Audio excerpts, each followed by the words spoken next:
mai ki a piri, tukua mai ki a tata. Kia ake mai ki te pai poto, ohau mai tawhiti. Tēnā rau atu koe e te rangatira ko tau mai ki taku hoa. Ara William Anaru. Koe nei te hotaka e kia nei ko te pai poto. He hotaka ko te paina e tō tāua hoa e kereama. Hei whakaemi mai i ngā whakaaro, i ngā wānanga. E rongo ai wā tātou uri ki ngā kōrero ka heke e tika ana ka mutu ngā mātauranga hei whanga ia. Kia rātou katoa, nā reira. William, welcome to our official Te Arawa Lakes podcast. Sure. I think we spoke about doing the podcast like a year ago, right. And now it's come to fruition. Yeah. And the reasonings around doing the podcast was to share our learnings within the trust, but not just that. The wider system, hapu, iwi, research, and all those sort of factors that make up this thing called mātauranga. So, anyway, e te rangatira e tūnga, nau mai. Hello. Hello. Kia ora. Nau mai. Can you tell us a little bit about yourself? Ōhono ngā whakapapa. Ka mutu, ko waira ni tēnei e kia nei ko William Anaru. Ai, no Te Arawa, Kahungunu, Tīwhare Tō, and Apanui. Uretaru, they call that? Yeah, but I grew up here in Rotorua most of my young life, and been around other places too, been all overseas and all that kind of stuff as well. So I've been back home now for probably about 5 or 6 years. So yeah. You grew up in a part of your life was spent in Washington DC. Yep. And you've got a global view on the world. Yep. But obviously you're a Kotu boy. Yep. Oh, I nearly got whacked. Kotu hard. And I want to talk a little bit about the way that you see the world, and then talk about the impact you've made as an individual, but also the team that you're a part of with regards to Aotearoa Moana. Yep. Well, I think my story about our connection to Aotearoa is not too different to a lot of Te Arawa whānau. You know, I grew up fishing and getting kouta with my koro and my dad and all of my other whānau as well. And, you know, growing up around there, you know what you need to do to look after it and be able to enjoy it forever and ever. But, you know, going overseas, like we moved to the US in 1998. We were only meant to be there for a year, and it turned into 6. You know, you see what they've done over there and some of the practices that have been quite destructive. And, you know, when you come home, you just want to not let that happen here. So, yeah, I mean, I'm just a fisherman and a hunter like everybody else that gets to do it for a job now, so it's cool. Well, you're not just a fisherman and a hunter. And we'll talk a little bit about your education and the pathway you took and why you took it. Obviously, you're a fisherman and a hunter, but obviously you've equipped yourself with a bachelor's, or I want to say marine biology, but I couldn't remember. Sorry, mate. Can you tell us? Yeah, so I got my bachelor's in marine biology and ecology. I graduated from Victoria University, I think, in 2006. Did a whole bunch of different mahi down in Wellington, working for Doc and Math and all these other guys down there. And then, yeah, I kind of wanted to change the scenery and went to learn how to fly helicopters. So yeah, now I'll come back to marine biology. So, well, you know, ecology and working in our lakes and stuff. So, yeah. I know that it's probably quite hard for you not to talk about yourself and the mahi that you've achieved. Just even in these past 5 years, when we're thinking of biosecurity and the work that's being done in that field too, thinking of aquatic pest weeds, talking about taonga, the protection of taonga species, and how the work that's entailed, it's not like just one little plan, but it's quite a wider plan in order to coordinate everybody together to do their bit to restore the mauri of our lake. Yeah. Lakes. Lakes. Yeah, it's a big job, and it's not something that just starts at the shore of the lake. You know, up on the hills, it starts way back up there. Yeah, we've got quite a lot of mahi going on around protecting our tonga, and that's the main thing. You know, growing up, like I said, fishing and stuff like that. Trout was our thing we went to catch. We always thought it was a native fish. You get older, you learn more about it. You learn about the destructive ways of trout, or the destructive things trout have done to our tonga. And, you know, you kind of change your mindset a little bit, I suppose. But, you know, trout's just one thing in our roto. You know, we've got catfish, we've got pest weeds, we've got all of this stuff that's impacting on our tile, you know, and has been for 50, 60, 70 plus years. And just being able to be in a place where we can do more about it now is pretty cool, and being able to bring our whānau with us too. So understanding the way that the lake system works, I think from a Māori point of view, starts up in the sky and comes from up in Wainui and Ranginui, falls down, hits the maunga, and then comes down into the swamp, which is Hene Tui Te Repo or Moana Tui Te Repo, and then filters through to create freshwater in our lakes. And then on the other hand, you've got the sides or the western view of that system, which is the water cycle goes like that. Yeah. Similar. Yeah, they're pretty much the same. The words are just different, you know. And but you know, I think the meaning behind the words is a bit different for us too.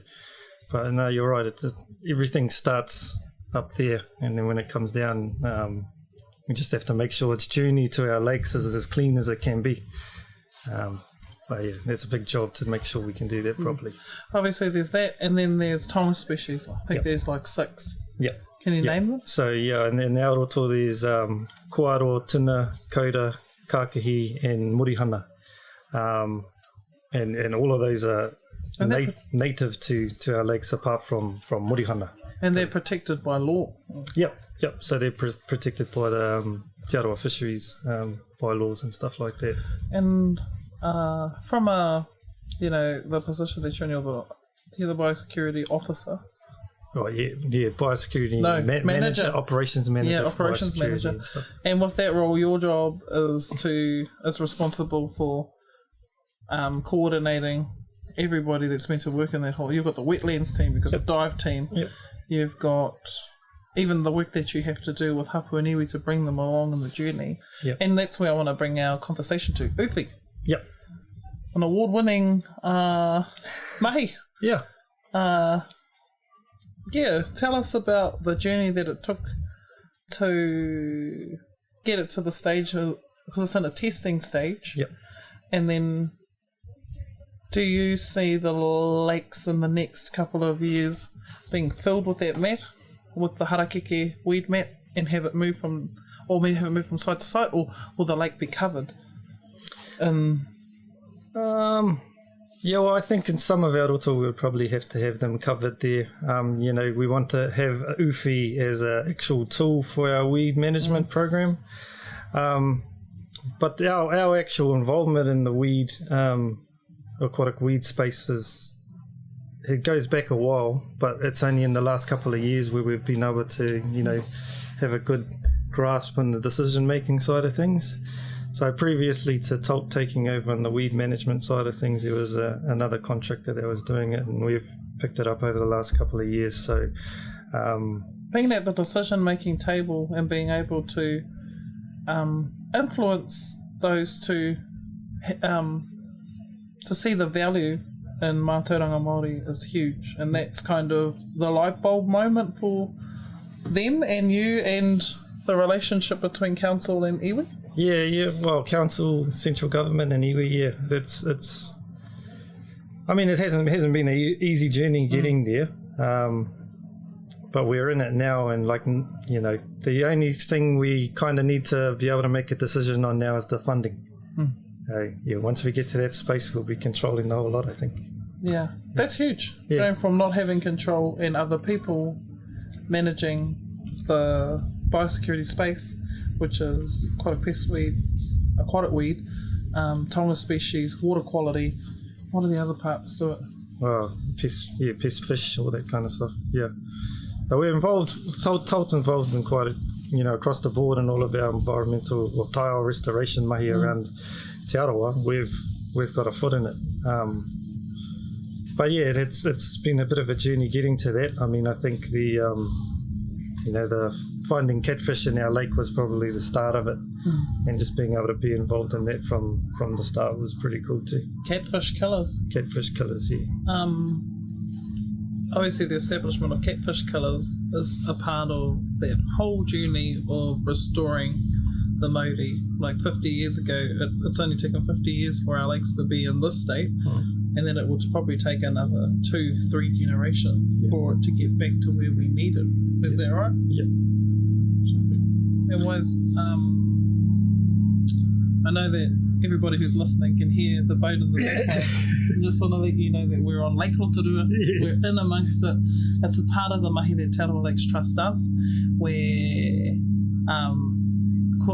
within our deed of settlement, we're responsible for the 14 lake beds and lakes, the restoration of the mauri of those lakes, and then also on top of that, the fishing licenses that come with it. And so the Taonga Species Bylaw that came in is a part of their the progression of having your rangatiratanga, manamutu haki, over the roto moana. Yeah. Well, yeah, it is. And the next part we want to really try and work on for this, the Taonga Species Fisheries is having our own people out there kind of doing the enforcement and compliance around some of the stuff that's been going on. I mean, there's been people from out of town coming down for the last 10, 15 years getting baskets of coda and then taking them out. So, we just want to have more resources so we can get more of our whānau out there being the Taonga species police, I suppose. Yeah, there's police and monitoring, but then there's also raising awareness around the importance of, being a hunga tiaki, and telling people, no, you can't have that. You can't do that. 10 only. Actually, no. You need a license, and the license is a mechanism to help protect these species, but to also enforce the way that we protect and restore and be hunga tiaki on the lakes. Yeah, and it helps us monitor what's actually going out. That's probably a big thing, because you've got catfish and trout and all these other colonizers. Yeah, all these other colonizers coming into our roto, eating our taonga, and we actually don't know what the impact they're actually having on them are. But as far as numbers go, but when our whānau go out and collect, it's good to know how many they've got. Because we know that if they are the hunter-gatherers and the collectors or the policemen and the monitors, we also know that they're being active on the lakes and can help with monitoring the progress or the or the lack of on the lakes, and being active on the lakes will then enable self-sustainability and all of those sorts of principles, which is the reason we're standing up this podcast, is to provide our whānau, our hapu, and everybody with the knowledge or a base of knowledge with regards to the 14 lakes. So we're celebrating the 100 years of Te Arawa as an entity, and its movement from the Te Arawa Lakes, or the Te Arawa Trust Board, and then progressing into the post-treaty settlement entity, which is now called Te Arawa Lakes Trust. So obviously for you and the mahi that you're doing, we're talking about identity, sense of connection, and how do you maintain your identity as a Te Arawa individual. And then also, where do you see yourself in the wider scope of being Te Arawa? It's a big question. Hey. Well, you're already intrinsically doing it without even doing it. But also, for those who are listening and those who are trying to form a whakaaro around your sense of connection and where do you start if you haven't started, what would you say to them, or even to yourself?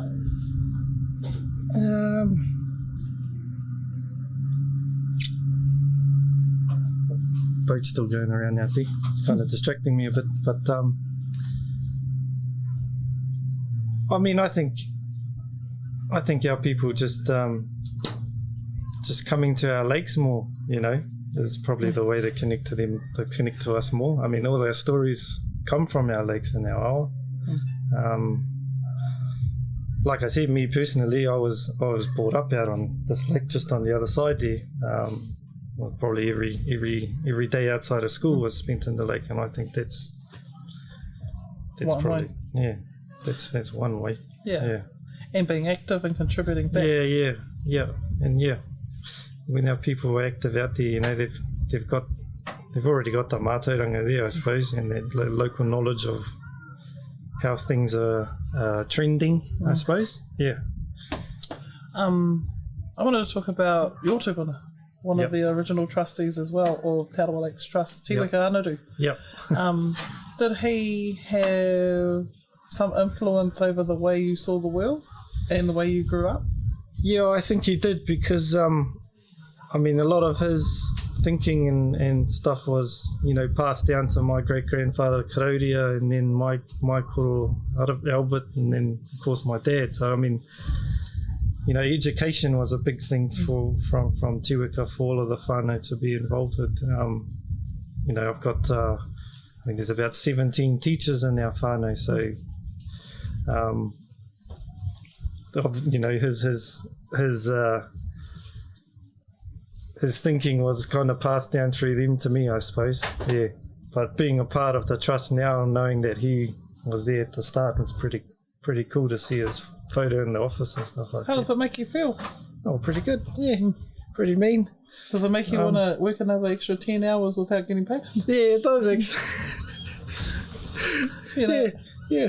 And that's kind of where we want to head into the kōrero around roles and responsibilities. Yeah. When you're working for your iwi, what is the difference between working for your iwi and then working for, say, a government organisation or another company? Yeah. Well, I reckon 90% of the time I don't actually feel like I'm working. I'm just, like I said, I'm just a hunter and a fisherman. I get to do that all the time. But I suppose the difference between working for iwi and, say, a government organisation is, I'm going to say the word rigmarole. You know, it like takes forever to get something done, whereas, you know, we can do it properly and we go and do it. I mean, you can probably see what that happening with our whānau down the East Coast now with the clean-up of after Gabriel and stuff like that. You know, they're just getting in and doing it. And I think that's one thing that a lot of our iwi organisations can do really, really well. We're not kind of held back. Compliant with that, could we? Well, yeah, no, I mean, no, but we do it in a safe way. You know, it is, and we comply with all the health and safety type stuff like that. But we can do it because, you know, I mean, especially when we need to connect with other hapu and stuff like that. There's a lot of what's the word? There's a lot of mucking around from some of these other organisations, and they don't. You know, they try to do it properly and they don't do it properly, and then they're on the back foot. I mean, we don't always get it right, but I think most of the time we do. I think the next part of the conversation I want to head into is around the merging, or because you've been doing wetlands restorations. This is one part of the huge mahi that you do. Yeah. And in restoring the wetlands here in Te Arawa, they all come with pūrākau. And there's knowledge within that helps you to understand the way that it's structured. So for me, what are the learnings that you've gained by going to those wetlands? And do you see the wetlands as something different as to what you used to before? I mean, well, given my background in education, I've always known the vital part that wetlands play in the tile, but probably one of the biggest things I've learned about our wetlands around here is in how bad a shape they're in. But we're fixing them. But I think a lot of the time people try to overcomplicate what needs to be done, and like I said before, you know, we can just get stuck in and start the mahi. and that's what we're doing, you know. But we're learning from the plants that are already there. Yeah. You know, we don't need the wetlands telling us what's going to grow there, what it wants. There's stuff already there. We just need to get rid of the other stuff. So yeah. When when we're talking wetlands, I think they're likened to the kidneys of Papatuanuku. They filter out nearly everything that you can think of before it goes in. And I think around 90% of this native species all live in that one sort of ecosystem. That's actually quite huge when nearly all of them have been wiped out and now you're having to restore them. Yeah, well, around, I think it was around something like 4,000 hectares might have even been more, of wetlands was gone, so it's... That's when the swamps are like drained out for farmland. Yeah, especially over at Maketu and stuff like that, they are like the kidneys, like all these little streams that run down here.